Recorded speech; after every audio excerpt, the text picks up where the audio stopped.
사람은 다 습관을 가지고 있습니다.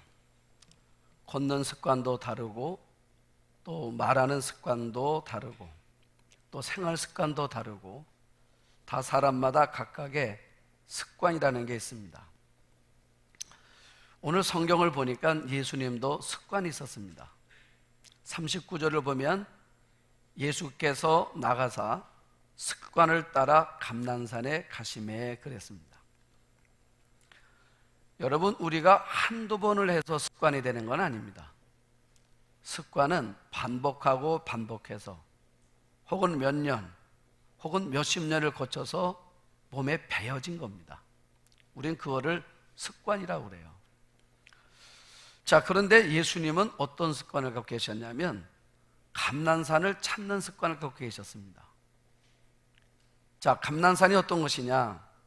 예수님에게 있어서는 하나님을 만나는 장소였고, 하나님의 음성을 듣는 장소였고, 하나님의 뜻을 분별하는 장소였고, 또 시험을 만날 때 시험을 이길 수 있었던 장소가 감난산입니다. 자, 그래서 예수님이 지금 오늘 성경은 이제 예수님이 십자가를 지셔야 되는 절대절명의 위기 앞에 섰을 때 예수님의 습관을 따라 감난산으로 가셨다 그 말입니다. 예수님에게는 감난산이에요. 우리가 야곱하면 야곱의 습관처럼 찾는 곳이 있습니다. 야곱은 베델이라는 곳입니다. 창세기 35장 3절을 보면 이런 구절이 있습니다. 자신의 가정에 큰 위기를 만났을 때 야곱이 뭐라 말하냐면 우리가 일어나 베델로 올라가자. 내 환난 날에 내게 응답하시며 내가 가는 길에서 나와 함께 하신 하나님께. 우리 한번 아멘.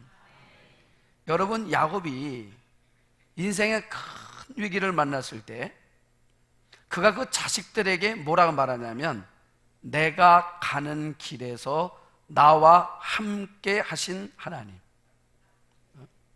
저는 이 얘기는 언제 얘기입니까? 지금 이 이야기는 30년 전 얘기를 지금 이야기하는 거예요. 30년 전에 내가 형을 속여서 이제 아버지 집을 떠나서 하란이란 땅으로 급하게 도망을 갈 때, 기약 없는 그 길을 갈 때 루수라는 한 산에 내가 머물게 됐단 말입니다. 그래서 불안하고 초조하고 그런 심정을 가지고 잠을 이룰 때에 누가 나타났습니까? 하나님이 나타났어요. 하나님이 계시더라는 거예요, 거기에. 그래서 야곱이 하는 말입니다. 내가 가는 길에서 나와 함께 하신 하나님께 내가 거기서 제단을 쌓으려고 한다. 여러분, 야곱은요 자기 인생에 하나님을 만났던 장소, 하나님의 응답을 받았던 장소, 하나님과 교제를 나누었던 장소가 베델이에요. 그러니까 지금 야곱이 위기를 만났을 때 베델로 올라가고, 예수님이 위기를 만났었을 때 감난산으로 올라가시듯이 여러분들은 여러분들의 집안에 문제가 생겼을 때, 여러분들의 자녀들이 문제가 일어났을 때 여러분들은 어디 가서 풉니까? 어떻게 푸냐 그 말이에요. 그걸 예수님을 통해서 우리가 배우려고 하는 것입니다. 여러분, 우리 인생을 살면서 하나님을 만나는 장소가 있어야 됩니다. 근데 그 장소는 어떤 장소냐면 하나님을 경험한 장소, 그 장소가 있어야 돼요.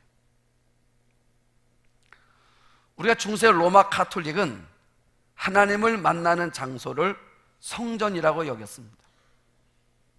그래서 로마 가톨릭은 아마 여러분들이 유럽을 여행하시게 되면 곳곳마다 아름답게 지어진 성전들을 많이 보게 됩니다. 이유가 뭐냐면 중세 시대의 사람들은 하나님을 어디서 만났냐면 성전에서 만났습니다. 이렇게 성전을 졌어요. 아름답고 우아하게 성전을 졌습니다. 왜요? 하나님을 만나는 장소라고 생각을 했어요. 그런데 그 동시대에 로마 지역을 중심해서 유럽에서 캐톨릭을 중심한 성전을 통해서 하나님을 만난다는 신앙의 사조를 갖고 있던 이 시기에 영국에는 켈틱 교회가 있었어요. 이 켈틱교는 뭐냐면 하나님이 우주 만상을 다 창조하셨기 때문에 하나님은 어디든지 계시다는 겁니다. 그래서 우리가 하나님을 만나는데 자연 속에 나가서도 하나님의 음성을 들을 수 있고, 또 세상 현장, 내 가정 속에서, 내 삶의 현장 속에서 하나님을 만날 수 있다. 이게 켈틱교입니다. 자, 그러니까 로마 카톨릭과 영국의 켈틱교는 완전히 다른 색깔을 가지고 하나님을 경험하고 있습니다. 어느 게 맞다, 어느 게 틀리다는 게 아니에요. 하나님을 만나는 방법들을 로마 카톨릭은 성전 안에서, 그리고 영국의 켈틱교는 우리가 살아가는 모든 삶의 현장 속에서 하나님을 만나는 거다, 이렇게 생각했단 말입니다. 자, 그렇다 그러면 오늘을 살고 있는 우리는 하나님을 어디서 만나야 되는가? 저는 여러분들에게, 자, 로마 카톨릭이 말하는 성전에서 하나님을 만나고 켈틱교에서 말하는 우리가 살아가는 삶의 모든 삶의 현장 속에서 하나님을 만나는 거 다 맞다고 그랬습니다. 여러분들에게 또 하나를 소개하고 싶은 겁니다. 우리가 하나님을 만나는 장소가 있습니다. 그게 어디냐면 하나님의 말씀이라는 겁니다. 하나님의 말씀. 우리가 가지고 있는 이 성경 속에서, 하나님을 알 수 있고 하나님을 경험할 수 있고 하나님을 만날 수 있다, 그 말입니다. 이 성경 속에서 우리 예수님께서 감난산에서 하나님을 만나듯이 우리 믿음의 조상 야곱이 베델에서 하나님을 만나듯이 나는 여러분들이 성경 속에서 하나님을 만나게 되시기를 축복합니다. 성경 속에서 하나님을 만나야 돼요. 자, 그래서 39절 다시 보시면 예수께서 나가사 습관을 따라 감난산에 가심에 누구들도 따라갔다고요? 제자들도 따라갔더니 그랬어요. 자, 근데 재밌는 건 뭐냐면 지금 예수님과 제자들은요, 생각과 마음과 느낌이 전혀 다릅니다. 자, 왜 그렇습니까? 예수님은 감난산에서 하나님을 만났고 하나님의 음성을 들었고 하나님과 교제를 했고 하나님과 깊은 영적 사귐 있는 곳이 감난산이에요. 그래서 어려움을 만날 때마다 예수님은 감난산으로 가신단 말입니다. 근데 제자들은 이 감난산에 아무런 경험이 없어요. 아무런 느낌이 없습니다. 내가 여기서 예수님을 만나본 적도 없고 하나님의 음성을 들어본 적도 없고 하나님과 교제를 나눠본 적도 없고 하나님께 기도해 본 적도 없는 그런 곳이에요. 제자들에게는 그냥 따라간 겁니다. 그러니까 제자들에게는 감난산은 하나도 중요하지 않아요. 하나도 중요하지 않습니다. 저는 13살에 중학교를 들어왔어요. 그래서 중학교 들어와서 혼자 자취를 했습니다. 집 떠나서 낯선 땅에 와서 자취 생활을 하는데 항상 어떤 마음이냐면 고향이 그리운 거예요. 집이 그리운 거예요. 그러면 제가 어디를 갔냐면 인천에 자유공원이라는 데가 있습니다.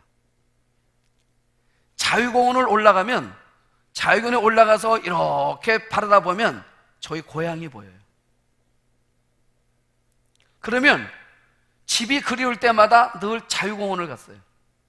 이렇게 고향을 바라보면 나도 모르게 눈물이 나요. 그래서 늘 자유공원을 자주 갔어요. 그래서 세월이 흘러내니까 이 자유공원에 대한 아련한 기억과 추억이 있어요. 그래서 우리 애들 데려 한번 갔습니다. 자유공원을 갔어요.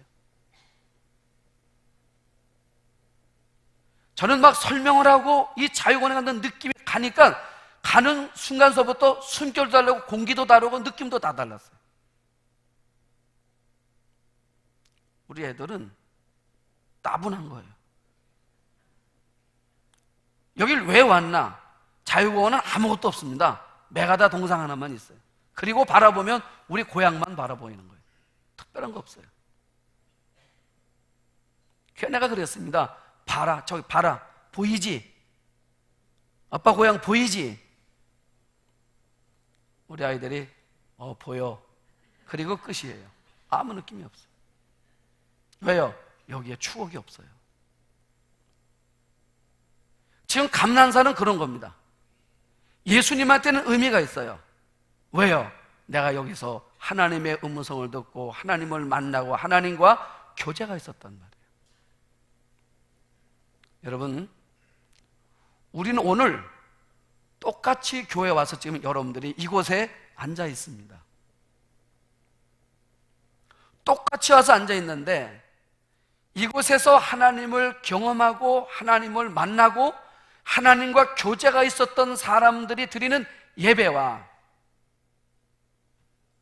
내가 하나님과 어떤 만남이 없이 하나님과 어떤 영적 교제가 없는 속에서 와서 드려지는 예배하는 사람과의 마음과 느낌은 같지 않다 그 말이에요. 다르다는 겁니다. 저는 여러분들이 이 자리에 앉아 드리는 이 예배라는 것이 여러분들이 말씀을 통해서 하나님을 경험하며 신앙생활을 하는 그런 여러분들의 믿음이 되시기를 축복합니다. 자, 그래서 예수님께서 감난산에 오셔서 뭘 하냐면 기도에 대해서 가르쳐 주는 겁니다. 기도에 대해서. 자, 그러면 왜 기도를 해야 되는 거냐? 왜 기도를 해야 되는 거냐? 40절 보십시오. 그곳에 이르러 그들에게 이르시되 유혹에 빠지지 않게 기도하라 그랬어요. 개역 성경은 시험에 들지 않게 기도하라 이렇게 나와 있었습니다. 개역 성경은 시험에 들지 않게 기도하라 이렇게 써 있는데 개정 개역판은 유혹이라는 말로 썼어요. 왜냐하면 영어 성경은 temptation입니다. 그래서 번역을 그대로 했어요. 유혹입니다. 자, 어떻든 우리가 시험에 빠지지 않기 위해서 유혹에 빠지지 않기 위해서 우리가 해야 될 일은 뭐냐면 기도라는 거예요. 여러분, 우리가 어떤 시험이든지 간에 시험을 이길 수 있는 첫 번째 힘은 어디서 오는 거냐? 기도에서 온단 말이에요. 그래서 예수님 뭐라 말씀하십니까? 내가 시험에 들지 않기를 원하느냐? 그러면 기도하라 그 말이에요. 시험에 안 들려면 기도하라 그 말입니다. 우리 기독교인들이 왜 기도해야 되는 줄 아십니까? 시험에 들지 않기 위해서, 유혹에 빠지지 않기 위해서. 그래서 기도하라 그 말이에요. 또 하나 뭐냐면 기도를 하잖아요. 기도라면 시험을 이기는 능력이 생겨요. 왜냐? 여러분, 기도를 우리가 자꾸 하나님 앞에 집중적으로 하지 않습니까? 우리가 기도를 자꾸 하면요, 우리가 고난을 만났던, 우리가 인생에 어떤 어려움을 만났던, 우리가 막힌 삶을 살고 있는지 간에 어떤 경우에든지 간에 우리가 하나님 앞에 기도를 자꾸 하다 보면 해석하는 능력이 생겨요.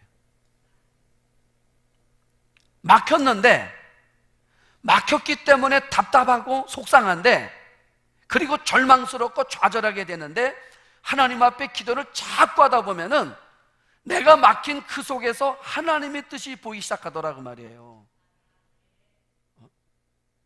그게 기도의 능력이라는 거예요. 그러면 기도가 이렇게 중요한 건데, 그러면 어떻게 기도해야 됩니까? 자, 41절, 44절을 두 절을 봅니다. 41절 보면 그들을 떠나 돌 던진 만큼 가서 무릎을 꿇고 기도하여.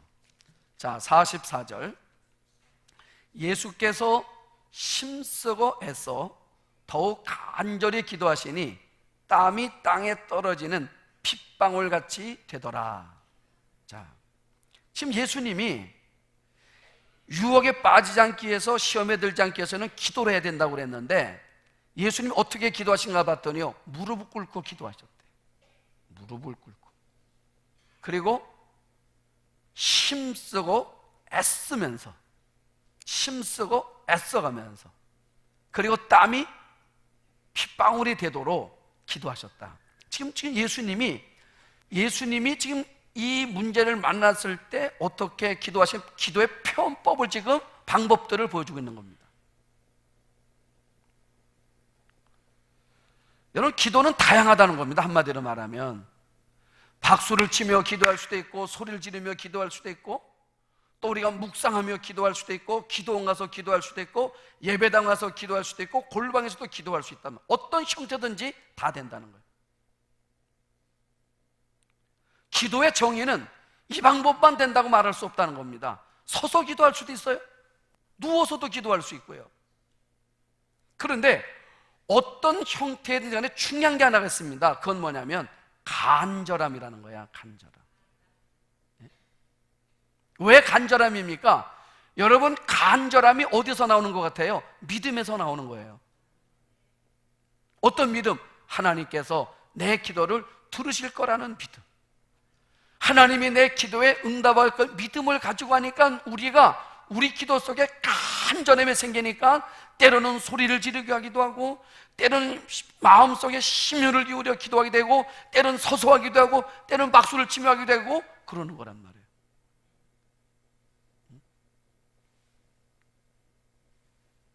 여러분, 그러니까 우리가 하나님께 드리는 기도는 쉽게 얻으려고 하면 안 된다는 겁니다. 쉽게 얻어지는 게 아니에요. 간절히 구해서 얻으려고 해야 된다는 것입니다. 간절하게 해야 되는 거예요. 땀이 핏방울이 되듯이 간절한 기도, 그 기도가 하늘문을 여는 거예요. 그 기도가.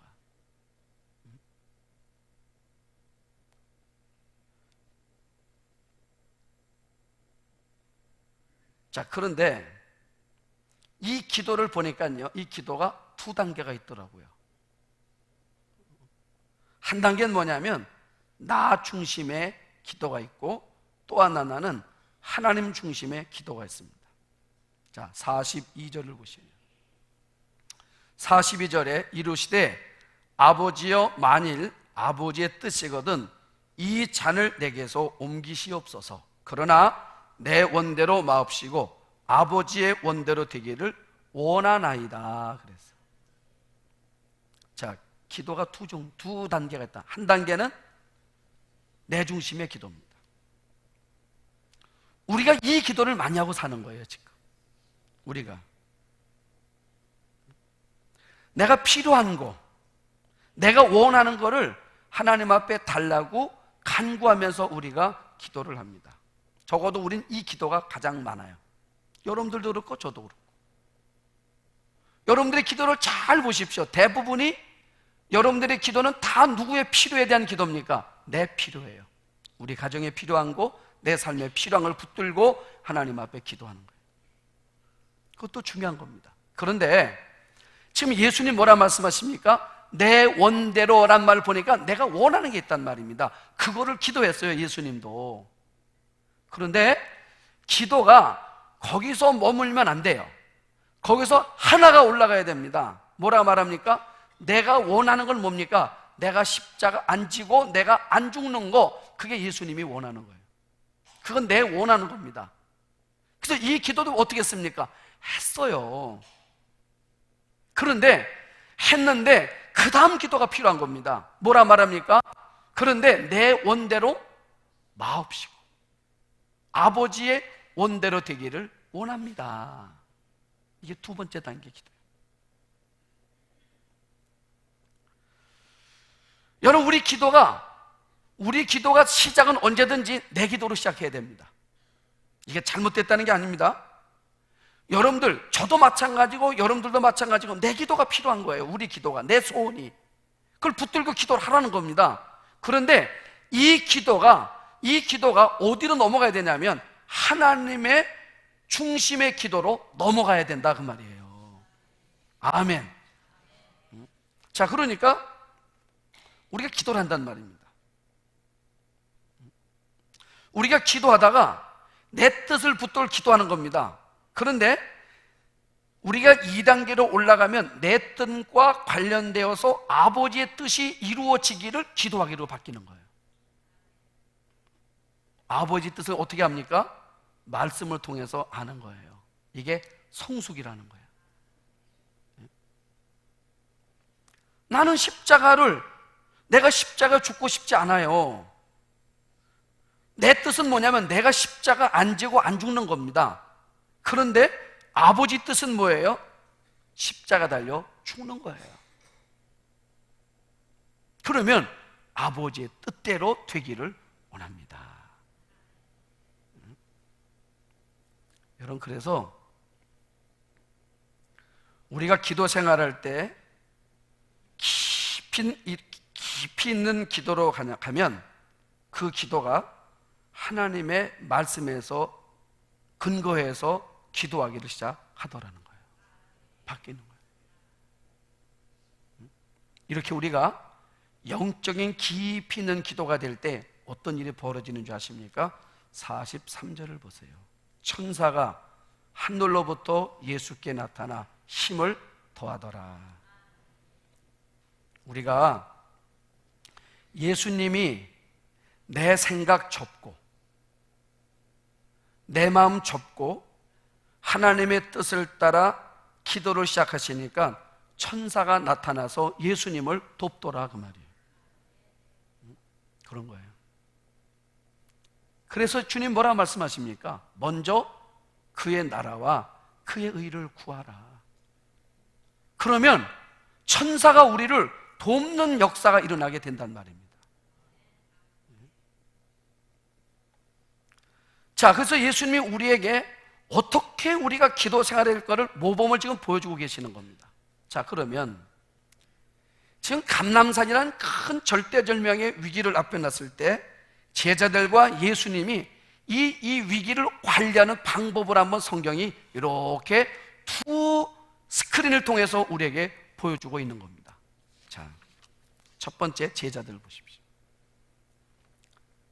지금 이 감람산은요, 지금 이 긴장이 굉장히 긴박하게 들어오는 상황인 겁니다. 왜요? 지금 누가 오고 있습니까? 예수님을 잡고자 하는 로마의 군대와 제사장들이 오고 있어요. 여기서 잡히면 예수님이 이제 십자가에 달려서 죽는 겁니다. 이런 절대절명의 위기예요. 지금 이 상황에, 지금 이 위기를 만났을 때 제자들은 어떻게 하는가, 예수님은 어떻게 하시는가를 보는 거예요. 자, 45절 보십시오. 기도 후에 일어나 제자들에게 가서 슬픔으로 인하여 뭘 했습니까? 제자들은 잠들었어요.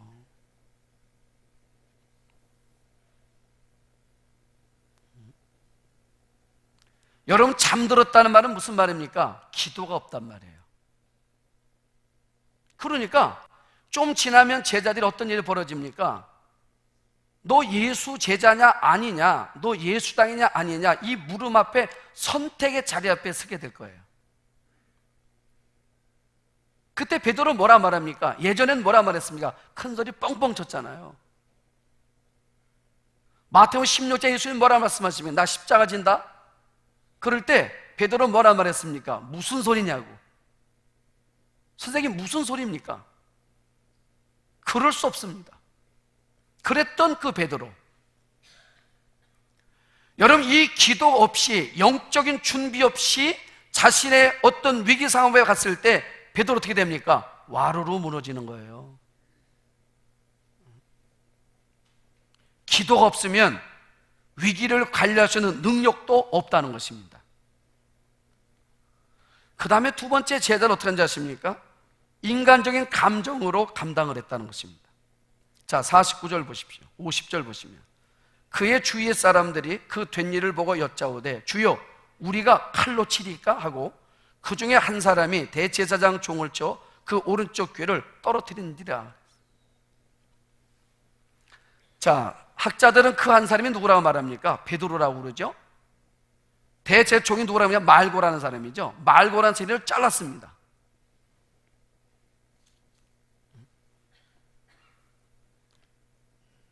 여러분, 왜 이런 행동을 합니까?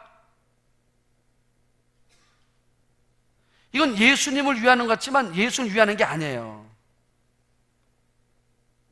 이들 삶 속에 기도가 없기 때문에 하나님의 뜻을 헤아리는 능력이 없다 보니까, 분별한 능력이 없다 보니까 모든 것을 다 자기 감정적으로 판단하고 감정적으로 행동하더라는 거예요.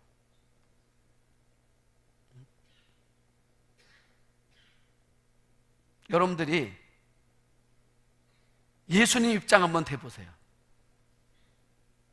지금 사람들이 나를 잡겠다고 왔어요. 나를 막 잡겠다고 하는데 다른 사람들은 다 가만히 있는데, 지금 베드로가 한 사람이 나타나서 칼을 들고 지금 말괭이를 치고 있습니다. 자, 이런 상황이 연출되면 우리가 속으로 어떻게 생각할까요? 여러분들은 어떻게 생각할 것 같아요?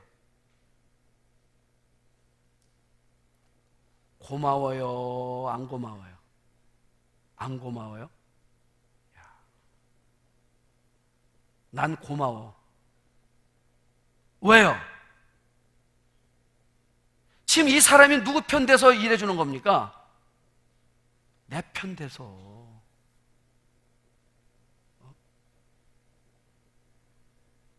잘 이해가 지금 안 되신 것 같은데 다시 해봐요.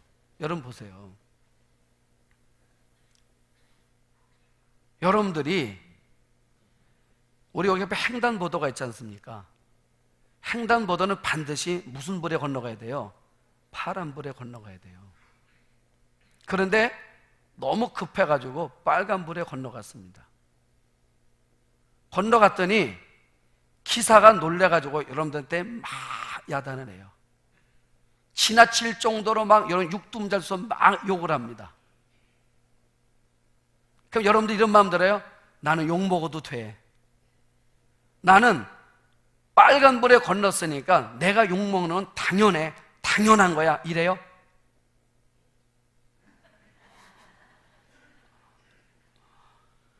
우리가 어떤 마음이 듭니까? 그러면 이 사람 너무하는 거 아니야? 그래도 너무하는 거 아니야?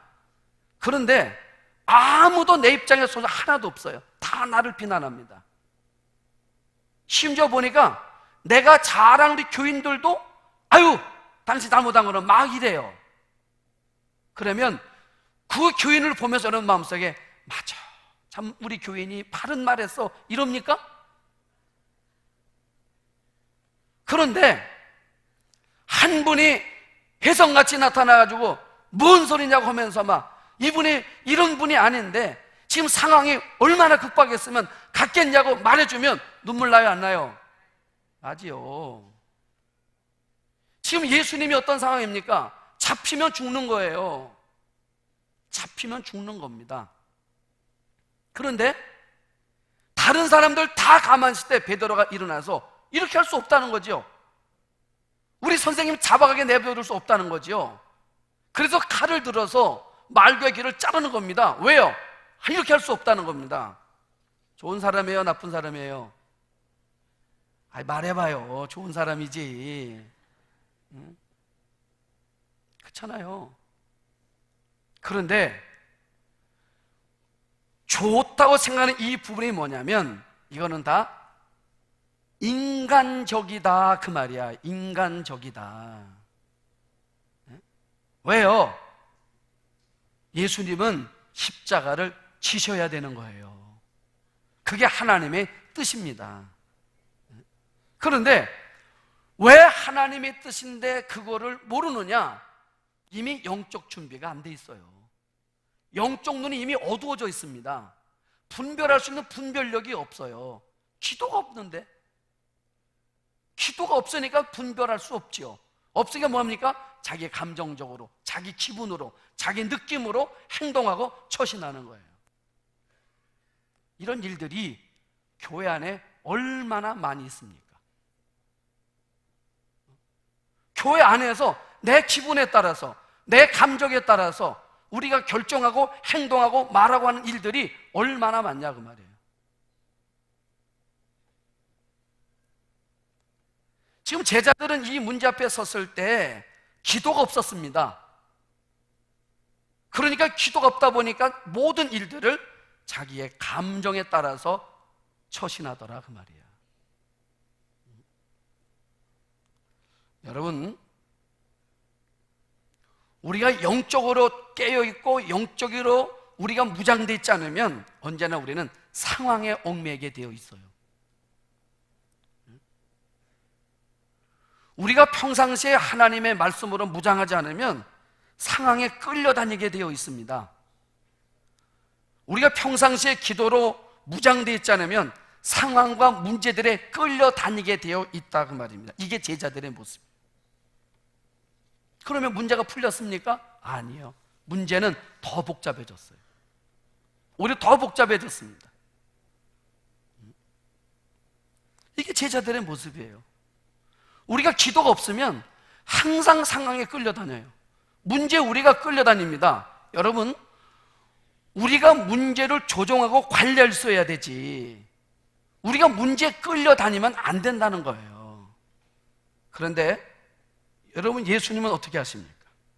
51절을 보시면 예수께서 일러 이르시되 이것까지 참으라시고 그 귀를 만져 낫게 하시더라 그랬어요. 여러분, 왜 그렇습니까? 예수님은 하나님의 뜻을 알고 계셨어요. 감정절할 일이 아니라는 겁니다. 느낌 갖고 하면 되는 일이 아니라는 것입니다. 하나님의 뜻이 있다는 거예요.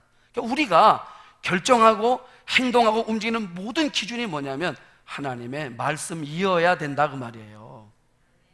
하나님의 말씀. 여러분들은 여러분들의 인생의 위기를 만났을 때 그 위기를 어떻게 관리하며 살아오셨습니까? 지금까지. 여러분들이 만난 상황들을 여러분들은 어떻게 관리하고 지금까지 지내고 있습니까? 상황에 끌려다닙니까? 아니면 문제에 끌려다닙니까? 아니면 위기에 끌려서 우리 마음이 속절없이 무너지고 있습니까? 아니면 내가 위기를 컨트롤하고 내가 문제들을 조정하면서 살아오고 있습니까? 예수님은 당신의 만난 문제들을 예수님이 관리하고 예수님이 조정하고 계시더라고요. 무엇이요? 기도가. 이 일을 가능하게 만들어 놓더라는 거예요. 자, 결론입니다.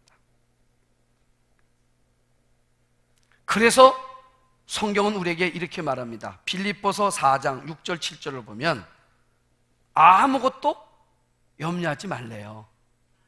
아무것도 염려하지 말고 다만 모든 일에 기도와 간구로 너희 구할 것을 감사함으로 하나님께 아뢰라.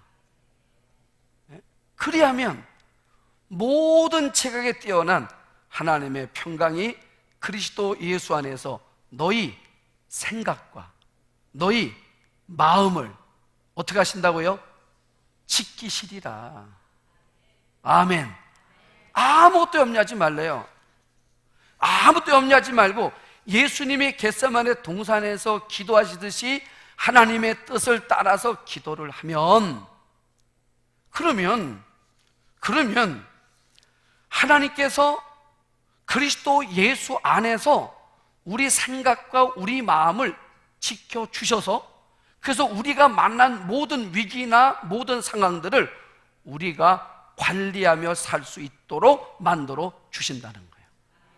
약할 때는 누가 도와요? 천사가 와서 도울 거라는 거예요. 여러분, 그렇습니다. 고난과 위기는 우리가 관리해야 될 일들입니다. 고통도 상황도 우리가 관리해야 될 것입니다. 우리가 이것을 관리하지 못하고 조정하지 못하면 우리는 제자들이 선택했던 감정적인 삶으로 살아갈 수밖에 없고 그러면 실패할 수밖에 없다는 거예요. 그런데 반대로 우리가 성령의 능력을 힘입어서 기도와 성령의 능력을 가지고 나가면 내가 만난 모든 상황들을 우리가 관리하며 나가고 하나님의 돕는 천사의 영을 통해서 도움까지 받으면서 사는 역사가 있더라는 거죠. 이런 은혜가 우리 모두에게 있기를 주의 이름으로 축복합니다. 기도하겠습니다.